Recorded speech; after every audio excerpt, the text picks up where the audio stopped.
Get started.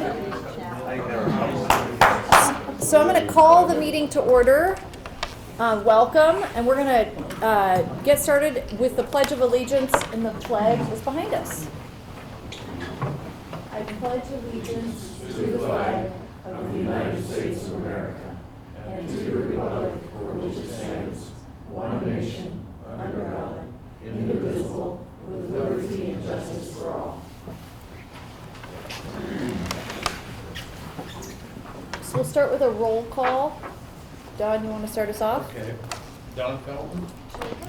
Callie Orton. Olivia Ryuta. Bert Caldwell. Excellent.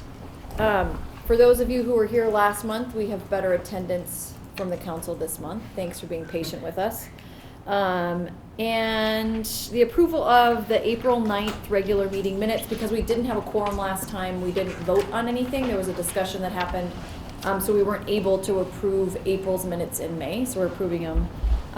Approving April's and May's regular meeting minutes. You want to do all that in one motion? Yeah, we'll do it all in one. I move to approve the minutes. Oh, you were going to do that. I second. All in favor? Aye. Excellent. Approval of tonight's agenda. I move we approve the agenda. Second. All in favor? Aye. Great. So most of you look like familiar faces. We have lots of public comment built into the agenda, but we're going to start it off with public comment for items that aren't on the agenda. So if you want to chit chat about something that we're going to talk about later, we kindly ask you to wait so we can have that conversation all together. But if there's stuff that's not on there that you want to have your say at, now is the time. And there'll be other times, but this is our first round. Okay. And this is my last meeting, so I hope you all make it fun. I'll just put that out there. Announcements. So the one announcement we have on here, and I'm sure you all have more, is the grand opening of the Confluence area at the State Park. Years in the making is Saturday, June 23rd from 10 to 6. We hope that everybody will be there and you invite your friends and neighbors. Any other announcements that folks have? Hi, Judy. Right. This has to do with, this is a part of the Milltown State Park grand opening, and we're going to have a Milltown Memories project in which we're inviting everybody who has a memory of something they did or happened to them at the Confluence area over the years, from today all the way back to the 1930s or however long people are living, to stop by our little white tent and share those memories. We're going to record them, and they will become part of the history of Milltown State Park. And so we're just calling it the Milltown Memory Booth, and 3 to 5 minute, I just remember this one time I caught this great fish, or one time my lure got caught on the wire leading to the powerhouse. Those are all really important little pictures into the history of the conflict. So we invite you all to come. If you can't come, get a hold of me, and I'll be happy to set up another time to record your memory, because we definitely don't want to leave you out. Great. How many of you have been coming to council and been engaged in the community and have been talking about the opening of the state park for years? Right? It's going to be an exciting day, and so we really hope everybody can join in, because there's been a ton of work from lots and lots of folks, blood, sweat, and tears put into that project, and so it's amazing to see it coming to fruition. Other announcements? Yeah, I think Gary's got one for something that's going on out at the airport this weekend. Maybe Bert has one. No, actually, that's a good point, Bert. I hadn't thought about that. This is a regional fly-in. We expect about 500 airplanes to come from all over the United States to Missoula, Montana for 2 days, Friday, June 15th, Saturday, June 16th. There will be displays and food, drink, and fellowship, and all kinds of aviation fun going on, some demonstrations from special airplanes that can do special things, just a whole bunch of aviation interest things going on at the airport. So, and if you're even want to add more fun, you can volunteer to help. And there will be a volunteer booth set up. So, and the entry is the main gate is going to be on the east side of the airport. So you just go out Aviation Way and kind of go to the top of the hill, and you'll see the place to come, and it'll be really fun. So I hope you can all come. Yeah, if you volunteer, you get a shirt and a hat. You do. Thanks for the reminder. Yeah, in addition to that, there's going to be the special flying you're talking about. There'll be a short field takeoff and landing competition that's supposed to take place. And you're talking about airplanes coming in and landing in 15 feet and taking off in 15 feet. It's really strange to see a regular airplane act like a helicopter. But they do a lot of that, and maybe if there are no real fires going on somewhere in the west, we'll have a water drop, a colored water drop out there. Also, if you're interested in technology, there'll be a lot of suppliers with all the latest stuff that goes on airplanes that'll be wandering around looking at that. So it's a once-in-a-lifetime thing. Took us 3 years to get it here, and once it's done, I don't expect we'll see it back in our lifetime. So we've got people, he said 500 airplanes. Over half of those are coming from the Midwest, East, and South. We've got people coming from South Florida. They're flying a little airplane to get here from South Florida. So interesting people to walk around and talk to, too. So just one more note. The person that instigated this whole thing is right here in this room, and he's up at that head table. Bert Caldwell went to the fly-in in Spokane 3 years ago, 2014. and came back and said we have to do this in Missoula, and so he did the early spearheading, and if it hadn't been for Bert, it wouldn't be here.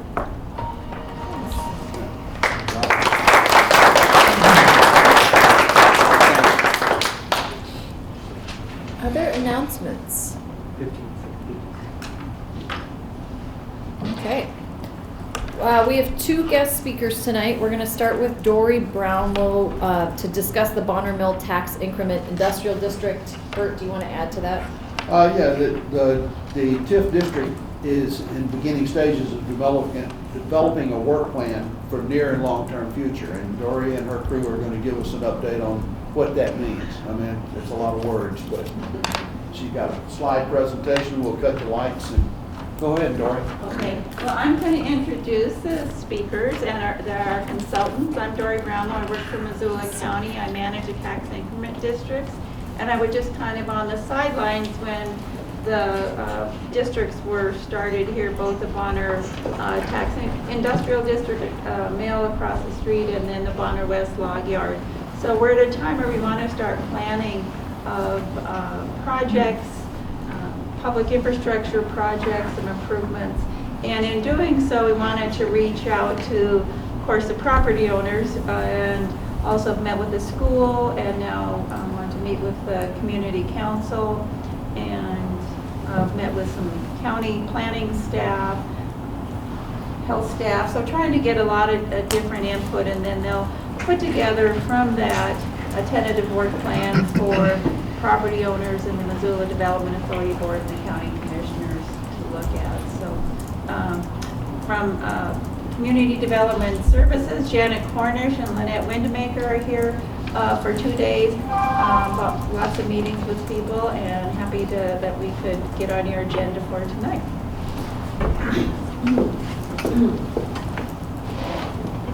Thank you, Dory, and members of the council.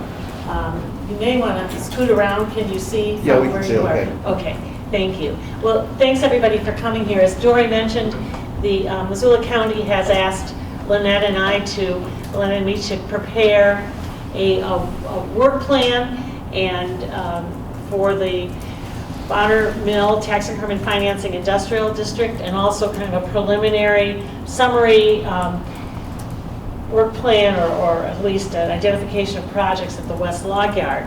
And what we'd like to do tonight is get some input from all of you to see what improvements to those sites you think are important, public infrastructure improvements. And we prepared a little slideshow tonight to kind of refresh our memories, and also for those of you that were here with us in 2012 and 2014 when we first created these districts, but also for those of you that may not be familiar with the purpose and the goals of these districts, to kind of learn a little bit more. So tonight we have just a few, just a dozen slides. We're going to talk about each district's formation and purpose, a little bit about the funding mechanism that's used in these districts. It's called tax increment financing. What activities, what the county can do under the Montana Urban Renewal Statutes, which are the statutes, the Montana law that governs these districts and their creation. The needs that were identified by, again, many of you in Missoula County, and were incorporated into the plans for each of those districts. A little bit more about this work plan that we're going to be doing. And then what we want to spend the majority of our time with you tonight is hearing from you on what you might think are important activities that the county should be undertaking in these districts. So I apologize for all the words. The Bonner Mill Tax Increment Financing District, which incorporates, I don't know how many of you can see this sign, this map, the lower area that's outlined here, was established in 2012 with the purpose of creating economic vitality through and increasing employment opportunities through the development of what we call secondary value-adding industry.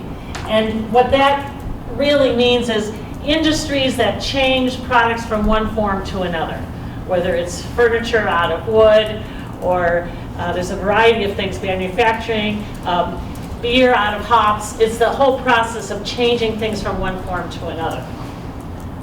The 2014 district, the West Log Yard District, is actually called a Targeted Economic Development District, which was a change in the Montana law. It's still in support of secondary value-adding industries, but the definition's been expanded to include technology, so medical research, energy research, anything that adds value to knowledge, to our knowledge base, as well as changing value in products, as we mentioned before, converting something from one thing to another. And in all cases, the purpose was to see that Montana wasn't just kind of a resource treasure for the rest of the country without really seeing some value added here. The whole notion that we can make things here in Montana, or we can add to our knowledge base for the benefit of the people who live here, through employment and through generating taxes for our communities. Each district has a plan which enables the county to use tax increment financing as a method of financing the infrastructure that supports these secondary value-added industrial developments. And it's important to note that the Montana legislature, when it created this provision, was a law, was again looking at where are the infrastructure deficiencies in our state that act as an obstacle, the deficiencies, because we don't have enough sewer, water, roads, whatever, to support those secondary value-adding industries. This was a way in which we could begin to make up that deficit.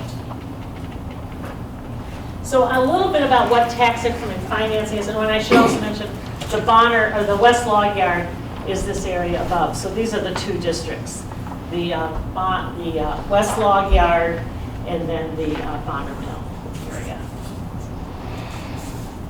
So tax increment financing can be used in these districts, and it's authorized again in the Montana Urban Renewal Law, and it enables local governments to take property taxes that are derived from new development. So when something that's new is built or expanded on within one of these districts, the property taxes that are generated from that activity go into a special fund in support of public purposes, in support of community and economic development.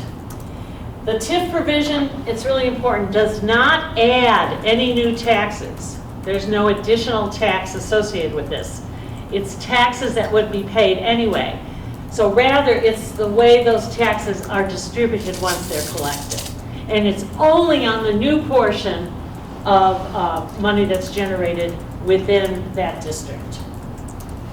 And here's kind of a graphic representation. So you begin in a situation where you have either declining or stagnating property values, and you create a tax increment financing provision, or you establish one at a particular point in time. All the taxes that are currently being generated for that district continue to be collected and distributed to all the taxing jurisdictions. If there's any new development, that money is called the increment, the taxes that are derived from that new development within the district. And that increment then is used to reinvest in public infrastructure and public purpose projects in that district. When the district ends, then all of that tax value and the increment becomes part of the base. So the long-term goal is to improve the health of the entire community over time, and result in a healthier economy for the community, healthier tax base. The funds that are collected through this can be used for a variety of purposes, and the law indicates what those are. You can construct, improve, or connect to public infrastructure. So that means you can, if you're building roads, sewer lines, rail, telecommunications, all of any communication, gas, natural gas and electricity. But you can also connect to infrastructure outside the district. So if you have a sewer plant outside the district and you need to bring a line in, that's something that can also be paid for with these funds. You can use it for some soft costs for planning and market analyses, and feasibility studies, and preliminary engineering reports, and other kinds of assessments. You can acquire land with it for the purposes of clearing or redeveloping it. It can be used in downtown urban renewal districts for rehabilitation and renovation activities, demolition and removal of structures, and the acquisition, construction, or improvement of facilities or equipment for reducing, preventing, abating, or eliminating pollution.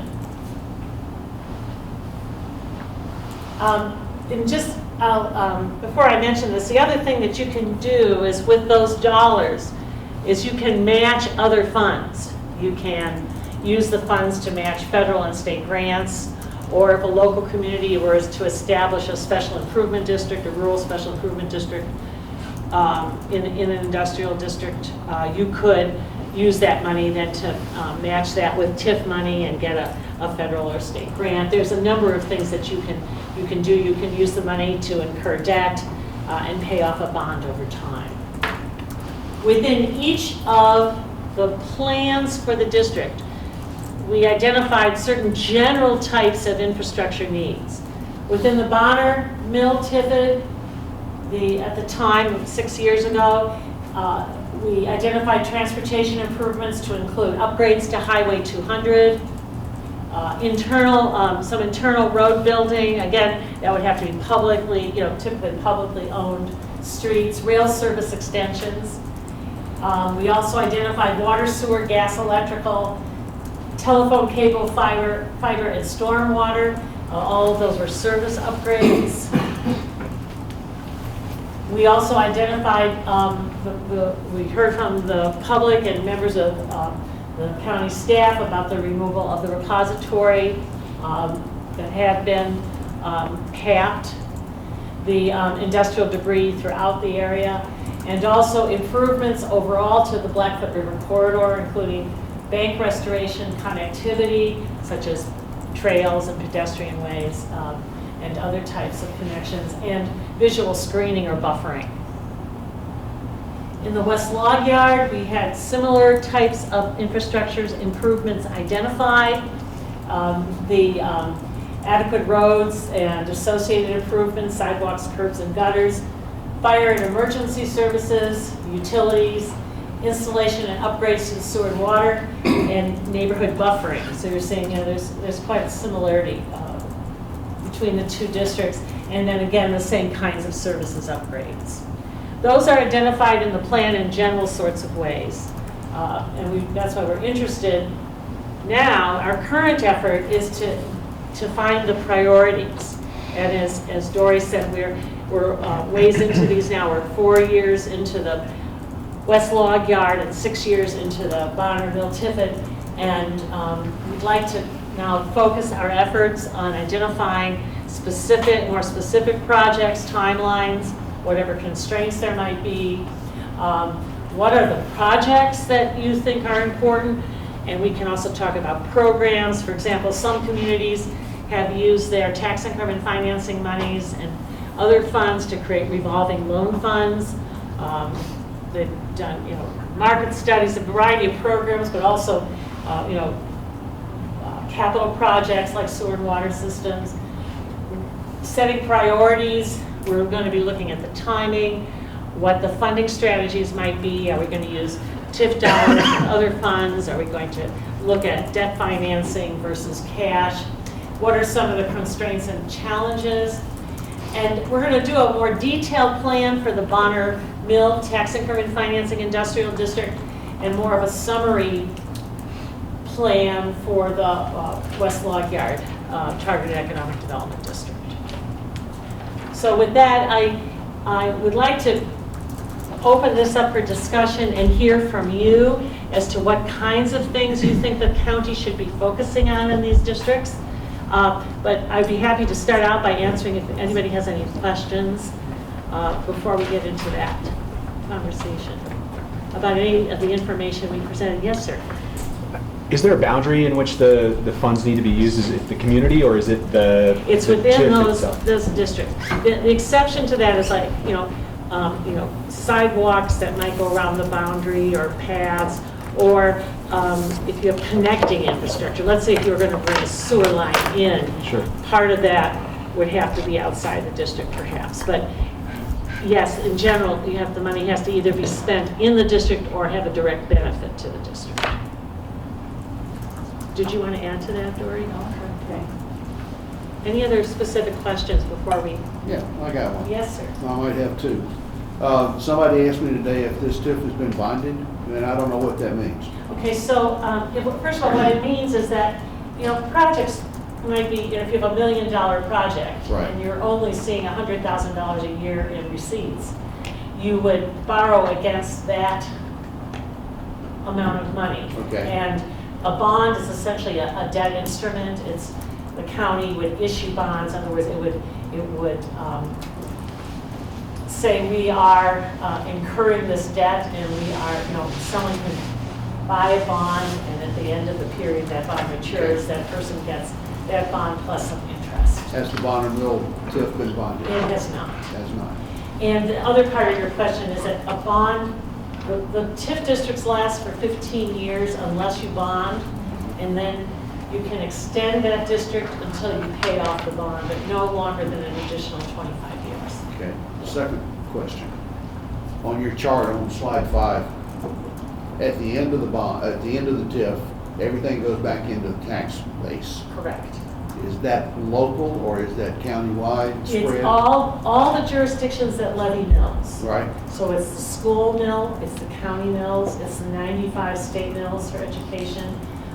If you have any conservation districts or fire districts, all of those, so that provides you the total mill levy. So if you walk in and you own property in that district, the increment is based on all of those mills with one exception, and that's the 6 mill university levy is not included in the calculation. If the TIF is not fully spent, where does that money go? So every year it's carried over. Okay, after the end of the TIF. though. At the end of the TIF, it has to go, any money that isn't spent or allocated or budgeted, Right. has to go back into the general, all the taxing jurisdictions. So it's not a benefit to Bonner at that point in time, it's a benefit to Missoula County. Right. Okay. Yes. So it is a benefit to the extent that Missoula County provides services to you in your school district. A little more, yeah. But Yes, they would have more money, but, you know, you only have as much money as you have authority That's to true. levy. So what the hope is that the amount overall, if you have a larger pie, that each individual, the tax burden of each individual would go down.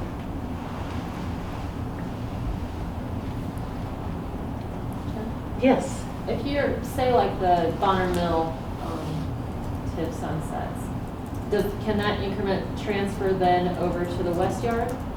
No, they're all separate. It has to be spent. Separate, yes. The only, sometimes districts do interlocal or interrelation agreements where they might borrow, but there's no, they are really separate funds, and they each have their own sunset. Okay. And there's no authority to spend outside that district. Yes. Is it public to knowledge about how much is in the TIP and what businesses are contributing? Yes, it's all in, I don't have that with me, but it's all available, all that is public information. The amount of increment that's in each district and all the property ownership information would be in the courthouse. And I would have that, Yeah. not at my fingertips, but Thanks. I'll keep that information too. These are all public dollars and all public available information. Yes. So this relates to the West Log Yard. There's a real need for a safe a sidewalk or trail from, and I don't know if this is the place to ask the question or if you're going to ask for it later. This is right, Joe. You're Oh, perfect. All right, great. So, So, from the West Riverside area, between West Riverside Drive along First Street till it connects with Anaconda Street or the trail to the Black Bridge, which is new, there's no safe way to walk along that street. And if funds could be raised to either match a grant or to provide the whole funding for that safe way to school and safe way to anywhere, that'd be great. that's right. And actually, that came up, we met with county staff this morning, so that was It's on their radar. It was on our radar, Good. so that's really great to hear. Thank you. Other ideas? I think the removal of the repository at the Bonner Mill is important. I think it's important for Bonner property development as well as it is for the community to have that gone.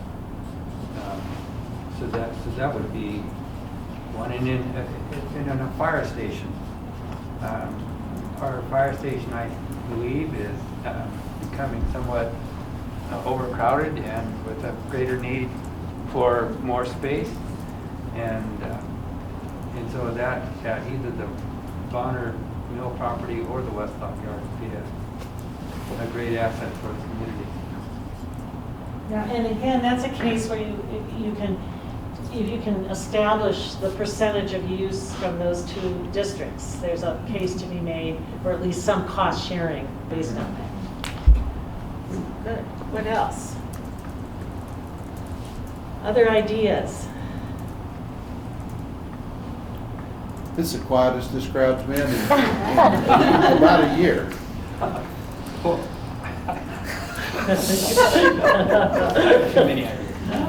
We were talking earlier tonight about a welcome sign to the community. Welcome to Bonner Milltown. And it would give the community a little bit more of a sense of identity and recognition as people come visit. And there's nothing now. And efforts have been made in the past to accomplish that, but different barriers have come up and it's not happened.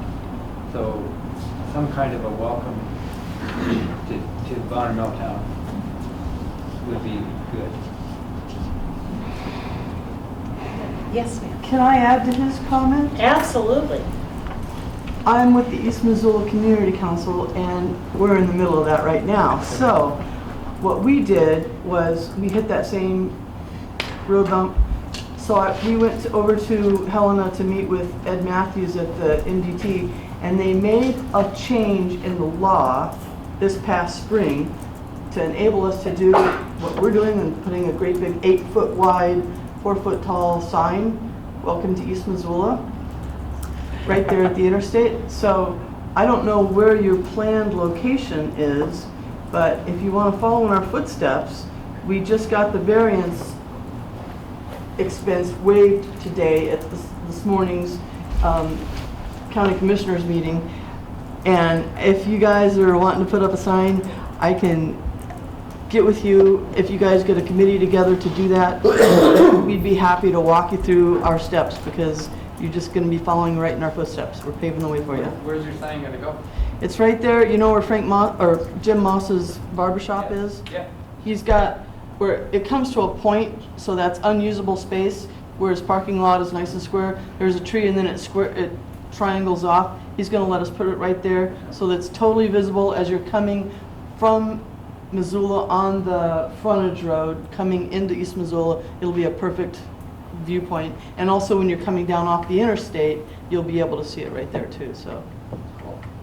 So if you wanna do it, check with me, I can help you out. I'm sure this has limitations, but sewer, Yes. And do you want a specific to one of these or just in general? just in general.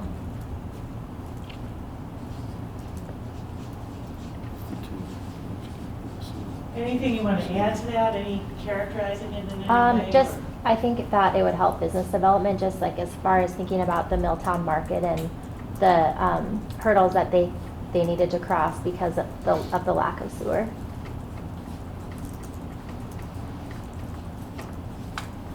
It could also help defray costs. I mean, there's a big expense to bring sewer out here. I mean, that's the biggest cost. I mean, there's been a big community discussion about water and sewer. And so I think that is there a potential that could help defray some of the initial costs to reduce the amount for community members, which I think is required if that is gonna really happen. So I know if you pose that as a question, what we've been talking about is if, the TIF dollars could pay for the portions that would be inside those industrial areas. It's possible then, and to some of the analysis, that would then, it could potentially, I don't, Right. Not an engineer, could perhaps lower some of the costs to bring it to the rest of the county. Do you want to add anything to that? No, I think that, we're gonna pull up the study that was done before, the HDR engineering did, and I know presented here a number of times, and kind of look at that and continue that discussion. Yes. Can I just add to what she was saying about sewer? Yes. Okay. You're got a good, I'm also on the sewer board in East Missoula. And I want to say that when we got our sewer in, we did it as a solution to preventing annexation. But what we were not looking at was the long-term growth plan that we didn't have. So I'm advising you all, I don't know if you've noticed how East Missoula, when we got our sewer back 15 years ago, we have now, our population has increased by 50%. So I'm just forewarning you that before you get your sewer in, which is going to take time, I understand that. But Andrew's here, which is perfect tie-in, perfect to dovetail this with. Get your land use growth plan in place first and know what you're wanting to do with it, because once you get that sewering in, you better get some ordinances, regulations. You're just smart to regulate your growth instead of just going wild like East Missoula did. I accept blame, but I'm just telling you guys, be smart and get the plans done before you get the sewer fully implemented. Other thoughts, other improvements that you'd like to see? Yeah, I've got a suggestion. What about off-street parking for the concerts?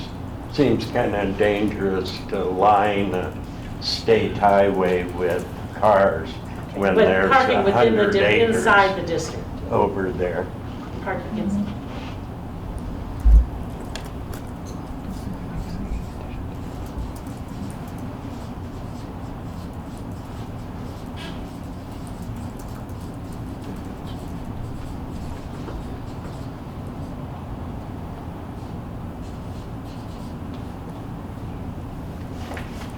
know that there was some discussion about negotiations between the county and the, I'm forgetting the name of the West Log Yard landowner. Harris Thermal. About getting some trail access so the public could go up the river. But if it's in district, I think that that's another priority, kind of right on that West Log Yard, in addition to the sidewalk along First Street, but is access along the river from the Black Bridge to access. There's public lands that we don't have access to currently, and I know that was moving and I think stalled out.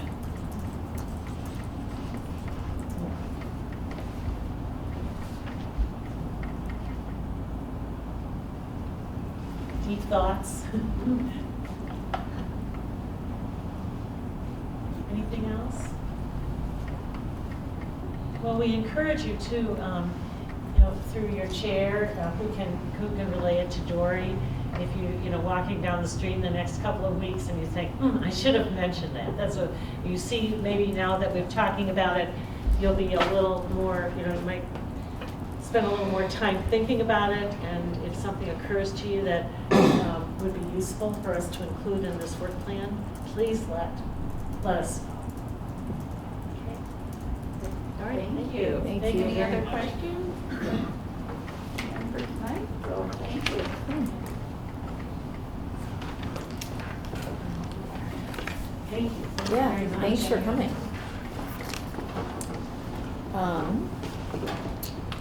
Okay, so our second guest speaker, we teed up Andrew perfectly. Andrew Hegemeyer from Missoula County, the Community and Planning Services. Andrew has been a regular at our meeting. He's our person, right?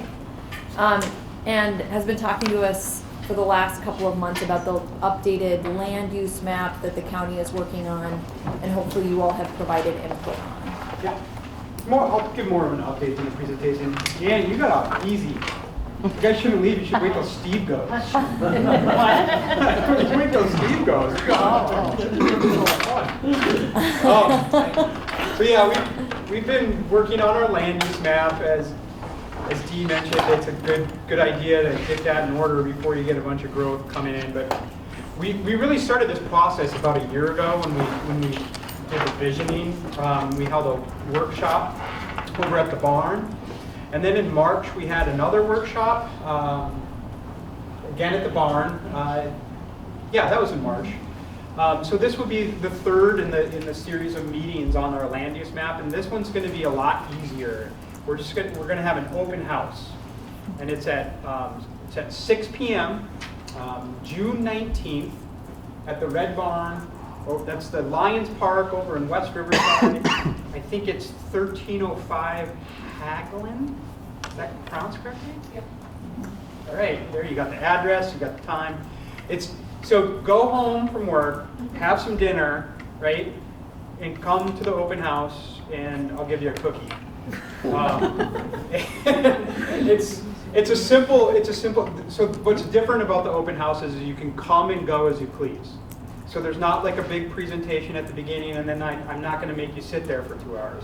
Come in after you have your dinner, grab your cookie, look at the maps we have put up for you, and tell us what you think.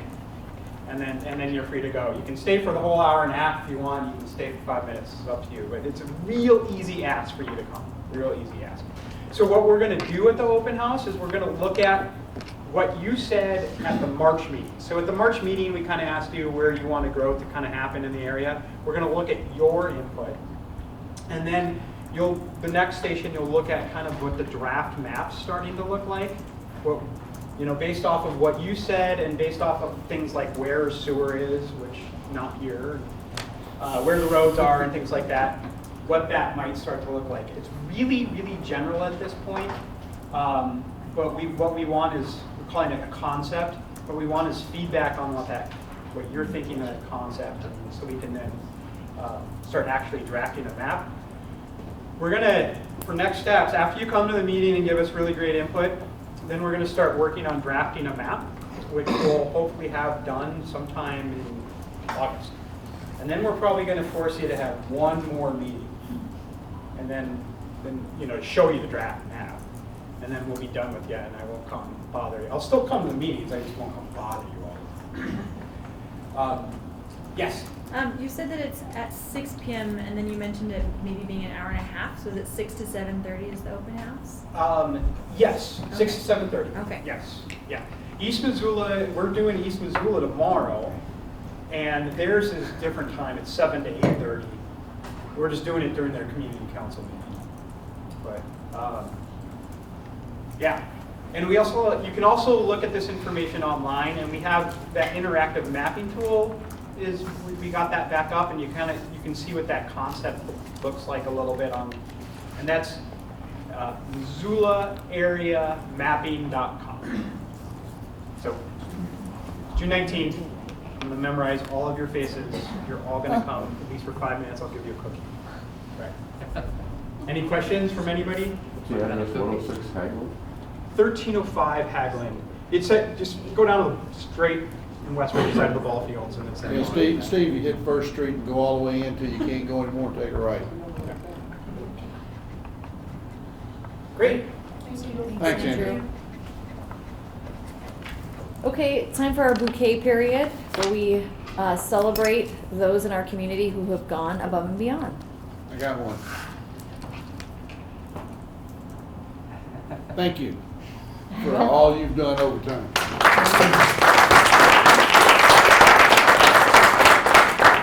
I look forward to coming back next month and just raising hell in the audience, so watch out.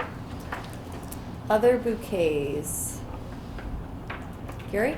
I have two. One for Joanne Weimer and one for Laura Ginn.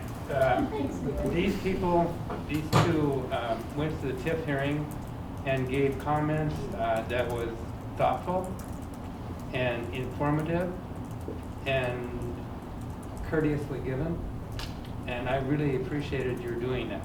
It was a very nice comment, and so thanks for going and commenting.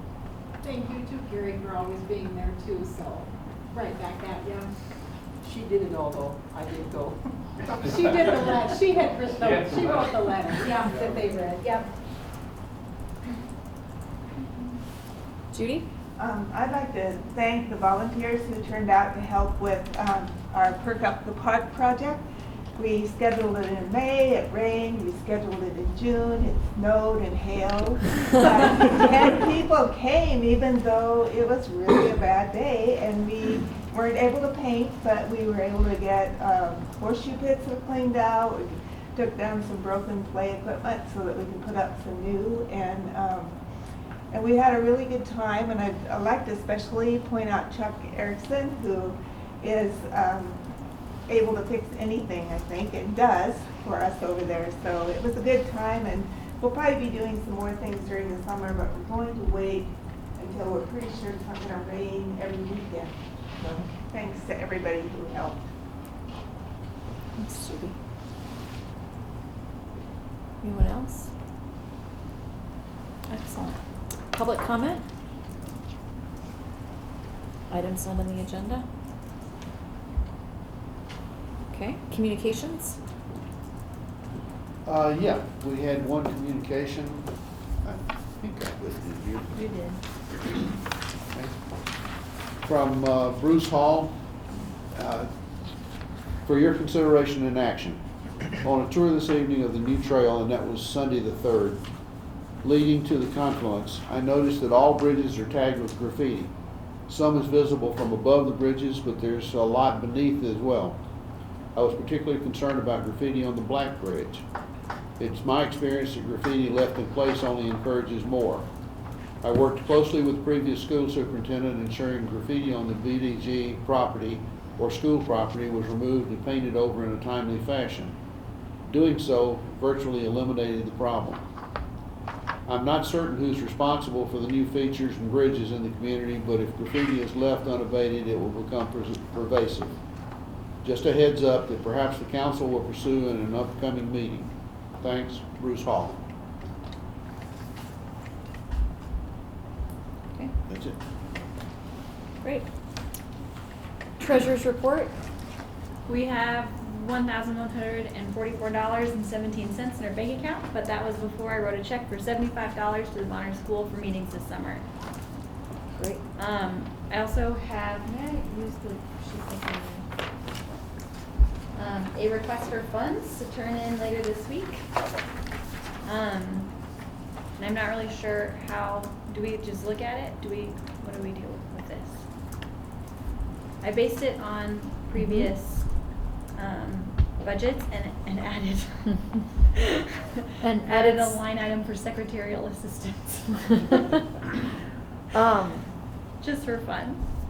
Right, and one of the things we learned when we met with the county to discuss the changing way that councils are getting funded, we realized that other community councils pay folks to take notes, which is if you're on council, it's a really big challenge. And so we didn't realize that that was even an option. Yeah. So, I mean, in the past, you've submitted them, Bert. Yeah, I have. In fact, I'm the one that submitted, the one that caused them to rethink budgeting for everybody. Yeah. So, but, yeah, this one looks good, and I would move that we accept it as is. Before we do that. Discussion? Yeah. Okay.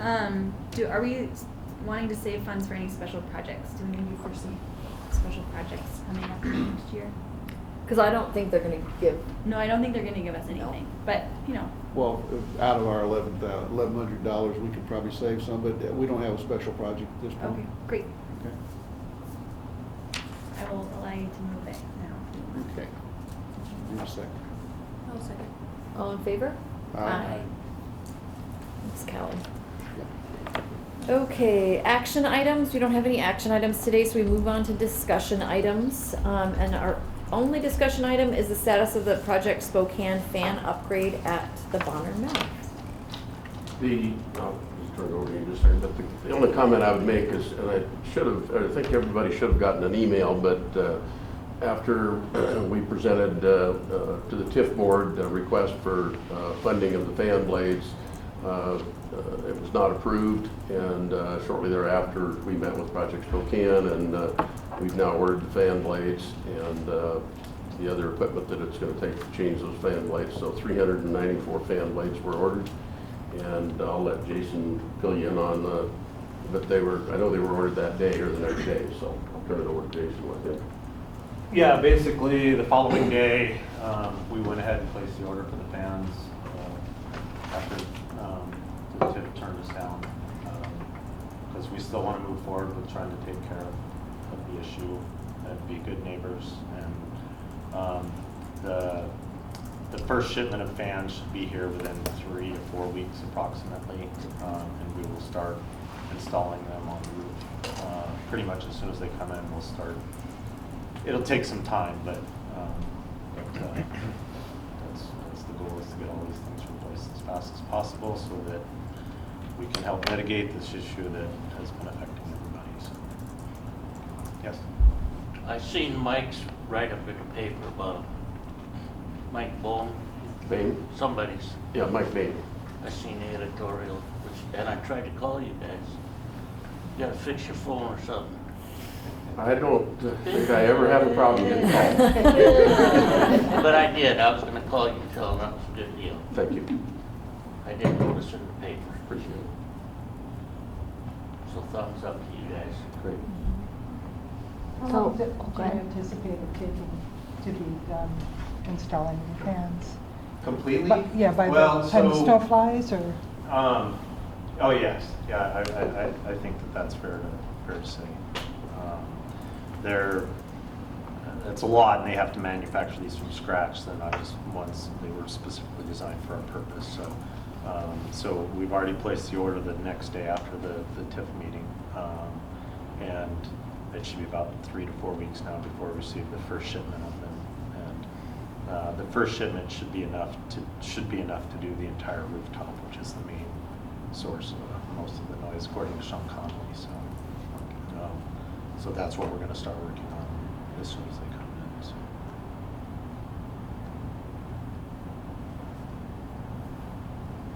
Questions? Comments? So apologies, Jason, if we were not here and you gave this information at a different time, but when you guys did the initial installation of, was it 20 blades, then did you have that retested? And then what was the finding from that retest? So basically, you know, it was one corner of the rooftop that we changed the 20 fan blades in.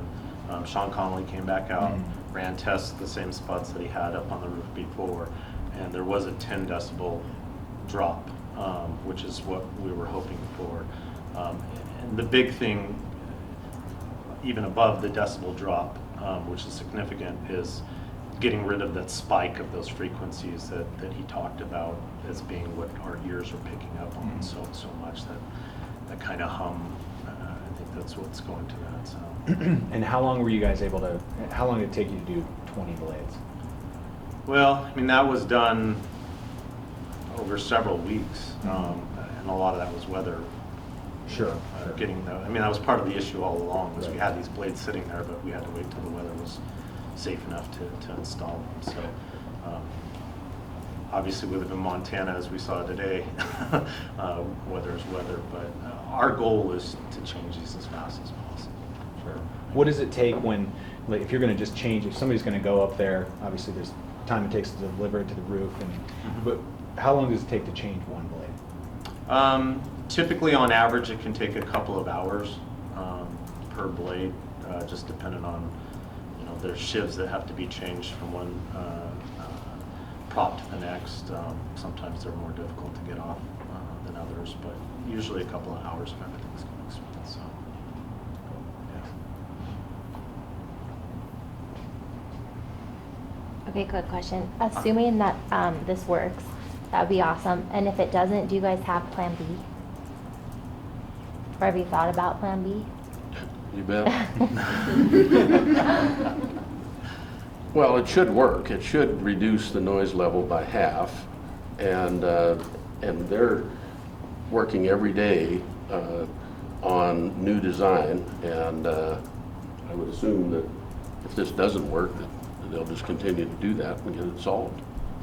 I mean, I don't think anybody, I hope, if you're expecting to never hear another noise, that's not going to happen. But I think what you're going to find is that at the locations that we've tested, it should be a significant change. And that spike in the frequency, that is the noise that is, we're told, is the irritating noise. And they tell us that that'll be gone. So. It's a big difference. I mean, and I don't remember if I've said this at any of the past meetings, but when we replaced the blades up on the roof, I went up on the rooftop for the first time just to check them out, and it was literally like a night and day difference standing beside the old fan blades and the new ones. I mean, you couldn't feel the new blades like you could the other blades. It was a significant difference, and that was standing up on top of the roof with all the other fans going. So we're real positive with this. So can we get a rooftop tour? No. What if we all go up there? Can we go there as a group when the last blade goes in and goes down like a golden? You know, I would love to do that. I don't know that that's a safe thing. The roof is very dangerous. But, What does spike in frequency mean? Pardon me? Oh my God. Spike in frequency. Well, I've said it at several of the meetings, but there is a frequency spectrum that starts at, I don't know, 50 to 10,000 or whatever. And I'm not an expert, but when you get to the 125 to say 150 frequency spectrum, that is a noise that it's, and the same at the 250 to 300. That's a noise that they try to have like sirens and things like that, because it's annoying. You hear it, and they want you to hear it.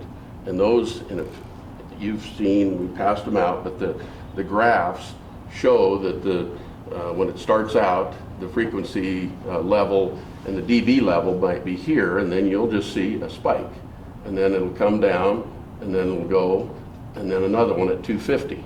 Those are the frequencies. We're told by the experts, we're not, but we're told by Sean Connolly, who was here, that those are the ones that you hear. It's that loud hum or roar or whatever you want to call it. I've got the report out in my car. When we're done here, if you want to take a look at it, I'll show it to you and show you the spike. It's the thing that makes it go woo, woo, woo, right? And it's like the. Yeah, it's a certain frequency. It's somebody, or Sean, I think, had once made the comment, it's like a dog whistle. It's just a certain frequency. We don't hear that, but dogs do, and you know, and even at a low level, whether they're blowing really hard on a dog whistle or really light, it's very audible to dogs.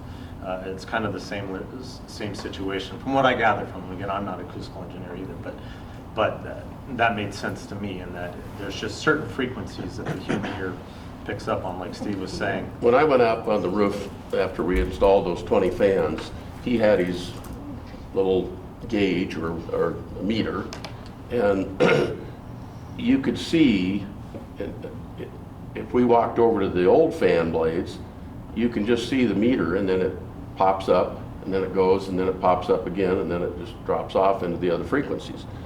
And when you got next to the new fan blades, it was just rounded. Are they a lower frequency or higher than the existing?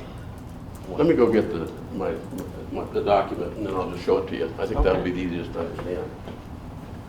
I was here for the February 5th meeting, and I understand that a lot of people brought up the fact that wildlife are impacted, including hummingbirds and birds and the large game animals. When you're talking about these frequencies, like a dog whistle, like a dog can hear it, but we can't, are you all going to be doing, after these new blades are put in, and provided it passes everybody's in agreement that this is okay, are you still going to study the levels of impact on the wildlife? No. Yeah, I mean, if certain studies need to be done, I mean, I can't just go and start studies on everything that sound could affect. You know, and I hear a lot of those comments from people, and I'm not saying any of it's true or any of it's not true. We have massive bird problems at the facility itself. You know, there's bighorn sheep that are constantly on the rock cliffs right behind our facility. So, you know, whether or not it's a cause of anything that we're doing, where people aren't seeing certain wildlife in certain areas, I can't say for sure, but we can't just start doing studies on everything just because we're here. I was just thinking maybe since the university's right there, maybe you could have one of the biologies, you know, come out and just kind of do sound level studies. And, you know, it'd be interesting to pose that to students to have an opportunity to come see. Yeah, and I mean, I'm certainly not opposed to them initiating anything like that by any means. You know, I mean, I don't see that specifically being our responsibility unless there's any underlying proof that anything that we're doing is causing any of that. So, I mean, if it's a concern, yes, I get that, but at the same time, I know there's a facility that's right next door to us that has a huge beehive problem in it that they're needing to get out. So I know that there's bees still in the area. And again, bighorn sheep are always on the cliffs right behind my office window out there. So you know, wildlife can be affected by just us humans living here in the first place together. So again, I'm not saying that we aren't causing anything, but you know, if studies need to be done, that's fine, and I'm okay with that. If I can just, we're not going to. So, just as an example, here, this is the average frequency at the edge of the roof is this red line. And these are at the 5 locations. So I was wondering when you guys And ordered see how the they all vans or spike when the into construction somewhere in the part of it 200 was going on, did you guys something take like into that, and 100 and consideration 125, the there's kind of a proximity spike to there. the mountain and the river in and all the those things that frequency. seem to be impacting This the is the blades that are decibel there levels. now? The design of these new blades, did they take all of that into concern when you were developing these? Does that make sense?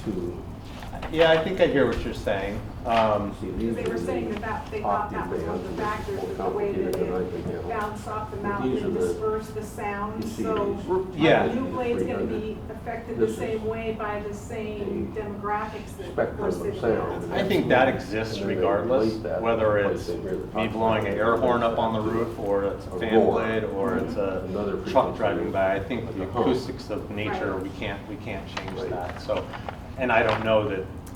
I mean, honestly, like all this fan blade design and stuff was in place before I even So, started working there. 250 So I don't know the answers to that, but I know there was a ton of research and development that went into it. And a lot of it was just basically trying to lower the Well, decibel level this as spike. well as those frequency ranges. So that's the only thing that I can answer to that as far as that. This is. Didn't there used to be a mill across the street Here. at one time? This was the test. There was a mill we did across at the the 5 street, yeah. locations.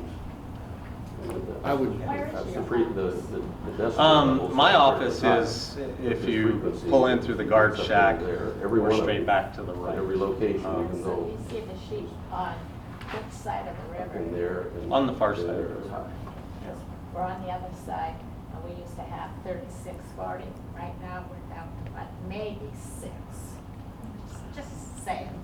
Right, well, and there's also been disease in the sheep population here too, so, I mean, I don't want to take responsibility for scaring away sheep by any means, but, yeah. But we have a beautiful. We have a ton, we have deer that we have to Living scare on out the of the repository. buildings in there. We've got 2 fawns and a nice little mule deer living on the repository. Would we be able to get a timeline in writing from you guys, like as far as when this will be completed, the blades? As soon as we get them, we're going to put them in. Nobody is trying to do something, it's not a conspiracy. We're not trying to do anything bad. As soon as we get here, guaranteed, we want this as bad as you guys do. We're not trying to be sneaky about anything. We're going to, as soon as they arrive, if they're not doing it, I'll be over there making sure they're doing it. Trust me, we are wanting this to be done and over with as much as you guys. Like I said, I just started this job the first of the year. Is a huge opportunity for me. In Missoula, there aren't livable wages in Missoula. I left a job of 15 years in the tech industry to come out here and work because this is something that I really believe in blockchain technology. I also care about the community. I'm not from Bonner, but I'm from Missoula, and none of us want this. So we are trying to go, that's why we ordered the fans the next day after the TIF. We just give up our hands. We're completely legal where we're at. We're not breaking any laws, but we're trying to be good neighbors, and we're trying to do that as quickly as possible. So, I would toss in one other little thing too. I think that Mike and Steve and Jason would love to come to these meetings and sit in the corner and not have to spend an hour answering questions. So I think they're going to try to get these things fixed after a year. And I think that it's been a big year, right? I feel like it underlines why the council is important. It underlines why participation is important, and it's working. Like, the stuff is not as fast as we all want, but I think a year ago it felt like a really steep mountain to climb, right? And I know it feels like for those who are impacted, you live that every single day. But I commend everybody who's impacted and not impacted for showing up. I commend you guys for showing up and listening to us every single month. And we want to hold your feet to the fire, and you know that. And I just think I think it's exciting that we're at this point, and we look forward to next month and the following month. And pretty soon here, you guys just get to ask hard questions of other people, and hopefully we'll be leaving you alone. Keep in mind that we're affected on a daily basis, Yep. every day, day after day, it wears on you. Yep, absolutely. I think the people in this community put up with it a lot. I think if the golf course over here, if all those people living there listened to it like we did, I have to wonder if anything would have been different. I don't know. I think they would have been right there trying to just put a stop to it and not work with anybody, and we have, too. You have and we have, but it's got to work. I think that's my fear, and not that you're meaning to at all, but that my fear is that it'll get done, and you've spent all this money, and it's still bothering the hell out of us, you know? We still feel like it's stealing our summer and our outdoors and everything. You know what I'm saying? I hear what you're Well, saying. we have to worry about that. All I can say is please give us the chance Well, we are. to make it right. But please you know? hurry. And like I said with them, this is something I don't like coming to these meetings and being the bad we guy. don't either. You know, and this is just my second month on the job, and this is, you know, I've been thrown into a lot of stuff that I never would have ever guessed I would have seen. You know, and so it's important to me as well, and just please give us the chance to try to take care of this. And like Steve said, though, I also just want everybody to know it's not like it's just going to be dead silent. You know, it's still in it. It's still in Is it going to keep me awake at night? Is it going to make it where you go outside and you can't stand to be outside anymore? I hear what you're saying, and if it is, it's not going to be good. Right. I know, but I just feel like everybody is not giving us a chance to even try to make it right. You know, let us. I understand. I understand. I understand. And we know about as much about sound as you folks do. But we have gone to these experts, paid good money. This guy is well respected all over he goes to Idaho, all over western Montana. He's the one that looked at it. He understands sound. He sent it off, his recommendations back east, and we had 2 companies put it in their test chambers, did everything, and then finally, after testing several different blades and different configurations, came back and said, this is the one that will reduce your sound level to the normal ear by half, and it'll cut out that spike in the frequencies that we're talking about. We believe them. What else can we do? If I go to a surgeon and he tells me something, I kind of believe him because he's the expert, and that's what we're doing. Jason doesn't know. We don't have any degrees, and neither do you. And I know that, and I feel terrible about the situation that you folks are in. I feel horrible about it, and I wish I could snap my fingers and make it go away, but I can't. But we have been deliberate, and probably you would say too long, but I know what. If we had taken the first fan blade that they gave us, we would be right back here now. But we went through the process, and a very deliberative process, and had everybody look at it, lots of people look at it, and we think, according to them, that it will make a very significant difference in what it is now. And I think you will be able to sleep at night. I pray that you will be able to sleep at night. I do. You went from a metal one to a kind of a It's composite. fiber one? It's composite. Yeah, that'll make a big difference. Yeah, yeah, and you know, he said at one of the meetings, like even the airplane propellers nowadays are designed differently for the same thing. I mean, it's the same deal. And like I said, that's why I said I got up on the rooftop and it was just a huge difference. It was literally night and day difference just standing next to it. But you know, I was talking to a guy that works out there at that chemical plant in Missoula. He goes to church CLC where we go. And he said they were having the same problems with the humming noise and those motors and that. They tried mufflers, they tried different fans. You know what they ended up doing? Put a piece of styrofoam and a piece of lead around it. Absorbed the shock, the noise. Well, He said you could stand right there and couldn't hardly hear yeah, and it. this is actually one of the other things that we're doing, and I don't know if this makes any difference in the results of the sound, but you know, all of these fans are 36-inch fans up on the roof. They're large fans, and they sit on these what we call curbs. Sure. It's just basically an assembly that sits on the frame of the roof, and they're square. And we've had some issues with the ones that we had, just basically rusting around the edges, and so we had new ones that are built that we're going to be installing at the same time that we're doing these blades, if they get here on time. But the curbs on time. But they're the new ones that they're sending us are reinforced, and they sent us a test sample of them to make sure that they work for us. And Tomas, our head guy over there, he said it just made a huge difference as far as the whole blade assembly didn't vibrate as much because it was reinforced, so.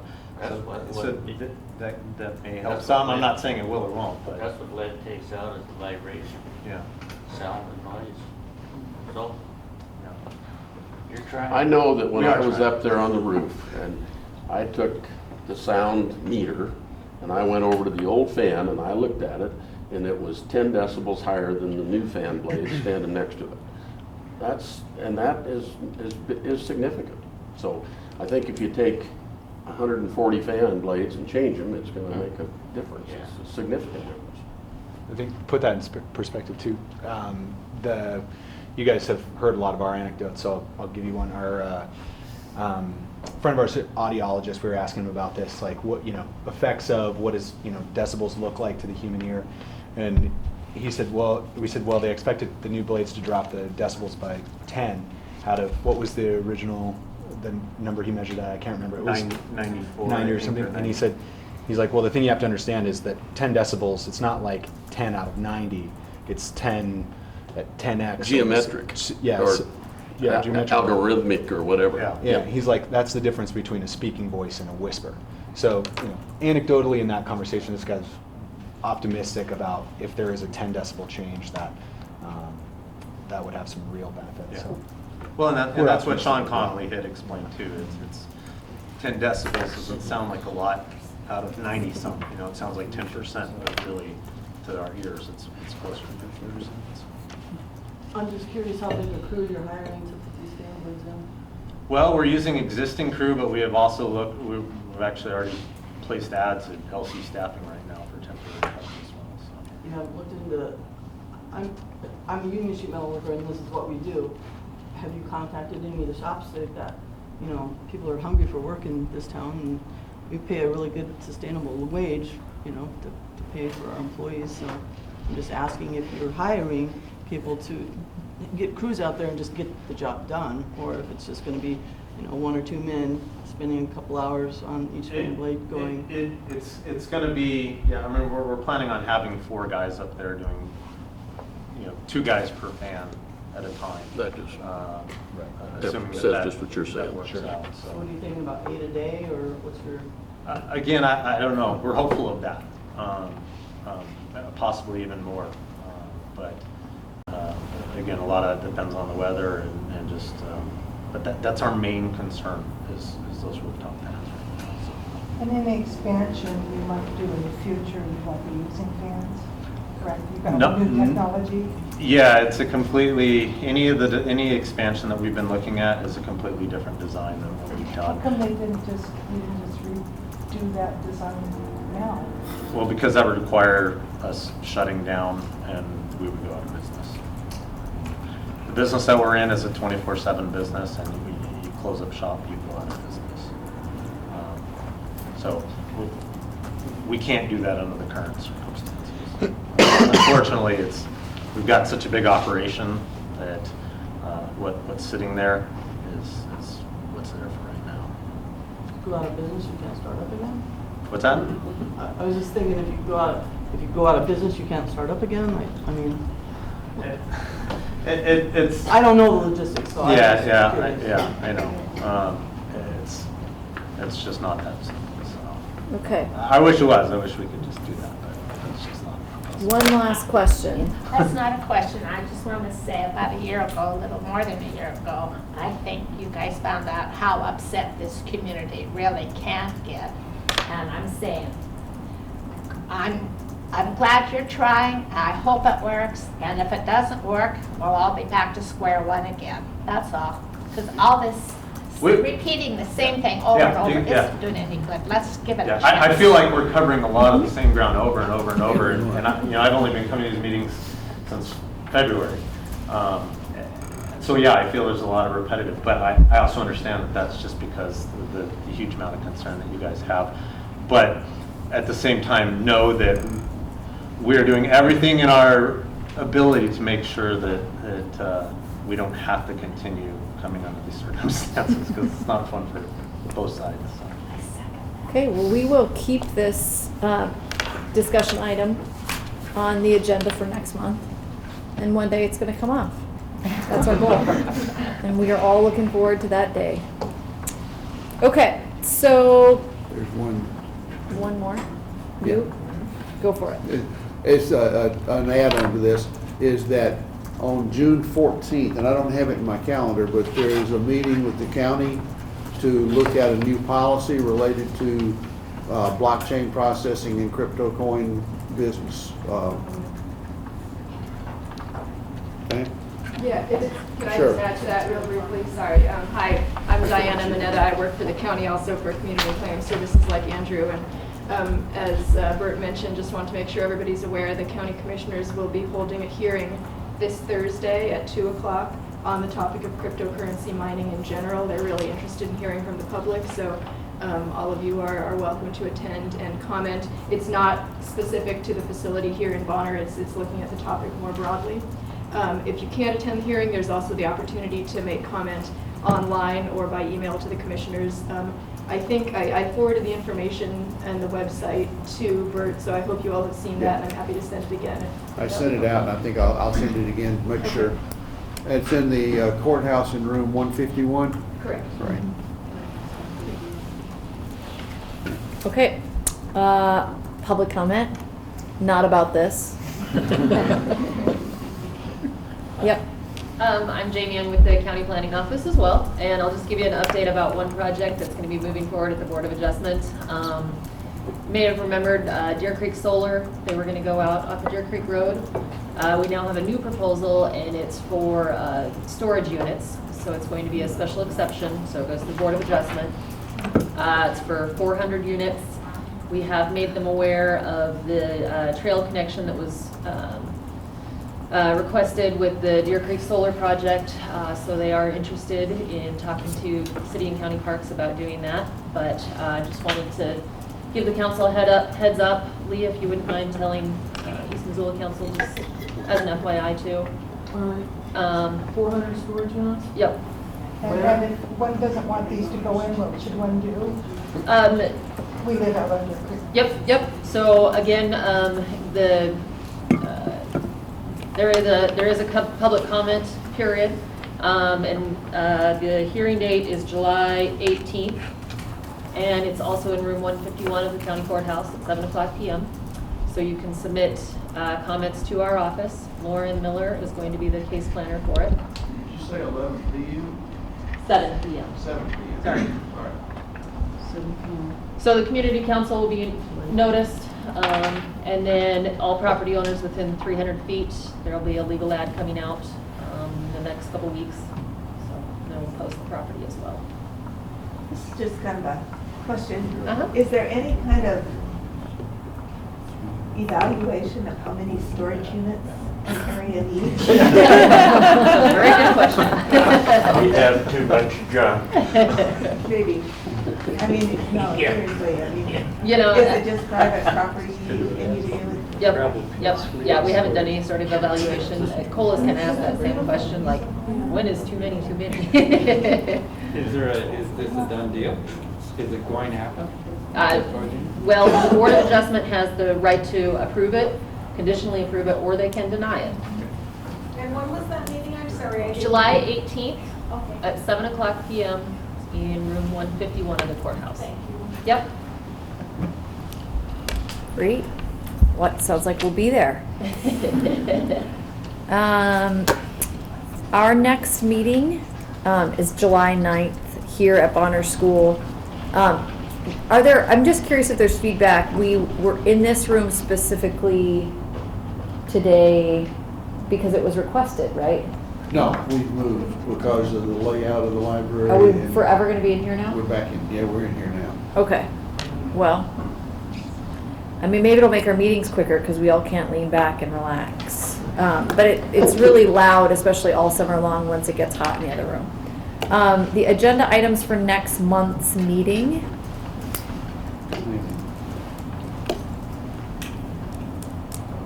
I think that we'll, Maybe election of new officers. yeah, that's what I was. Election of new officers. Andrew, will you have an update? Well, I probably won't be ready to give an update. Okay. yet. okay. Which reminds me, do we have anybody to fill your vacancy? Is anybody willing to step up and be a 5th member on the council? You got your application in? No, well, I have a application in, but it went to the wrong folks at the county, so I have another Okay. hurdle to overcome. It'll be a short hurdle. Yeah. I think you're running unopposed. Yeah, so we look forward to having you up here. Thank you. But we'll make sure there's an update. We'll put the storage unit discussion, because will it be decided by July 9th? No, July 18th is the meeting. July 18th? Yep. Okay. Anything else for July? And if you're interested, I can tell I don't think he's purchased the property yet. I think the sale is contingent on the approval. So I can let him know that you're interested. Oh, I don't know. I think it would be great. I don't know if there's interest in having that conversation, or if folks who are interested and want to provide input. It's probably better if we have, it sounds like there might be some pushback. Yeah. We don't have to have all the pushback in this space. That's just my sense, that if folks really focus on that meeting, that would be, that might be better. Okay. With that, we will close up this meeting if we can get I move we adjourn. A second. all in favor? Aye.